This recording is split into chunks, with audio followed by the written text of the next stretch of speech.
Hello എല്ലാവർക്കും നമസ്കാരം. Stitching ചെയ്യുന്ന എൻ്റെ ഫ്രണ്ട്സിന് വേണ്ടിയിട്ടാണ് ഈ ഒരു വീഡിയോ ചെയ്യുന്നത്. നിങ്ങളെ പേടിപ്പിക്കാൻ വേണ്ടിയിട്ടല്ല, ഒന്ന് കെയർഫുൾ ആവാൻ വേണ്ടിയിട്ടാണ്. കഴിഞ്ഞ ജൂലൈയിൽ എനിക്ക് ചെറിയൊരു ആക്സിഡൻറ്റ് പറ്റിയിരുന്നു. സ്റ്റിച്ചിങ് ചെയ്തുകൊണ്ടിരിക്കുമ്പോഴത്തേനും നീഡിൽ എൻ്റെ ഇൻഡെക്സ് ഫിംഗറിൽ പിയേഴ്സായി പോയി. അതിൻ്റെ ടിപ്പ് ബ്രേക്കായിട്ട് വിരലിൻ്റെ ഉള്ളിലിരുന്നു. അപ്പോൾ ഞാൻ തന്നെ പെട്ടെന്ന് വിരലൊക്കെ വലിച്ചൂരി പിന്നെ വേഗം ഹോസ്പിറ്റലൊക്കെ പോയി.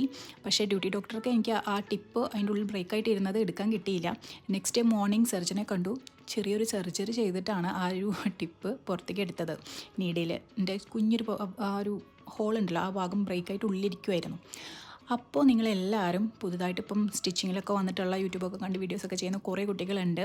എക്സ്പീരിയൻസ്ഡ് ടൈലേഴ്സിനും ഇതൊക്കെ സംഭവിക്കാം. അപ്പോൾ നിങ്ങളെല്ലാവരും ചെയ്യുമ്പോൾ ഒന്ന് കെയർഫുൾ ആവുന്നത് നല്ലതാണ്. എത്ര തിരക്കുണ്ടെങ്കിലും കൈയും കാലും ഒന്ന് കേടാക്കാതെ നോക്കുക. അപ്പോൾ അത്രയേ ഉള്ളൂ. ഈ ഒരു ചെറിയൊരു ഇൻഫർമേഷൻ നിങ്ങളുടെ അടുത്ത് പാസ് ചെയ്യണം തോന്നി. അപ്പോൾ ഓക്കെ, ബൈ ബൈ.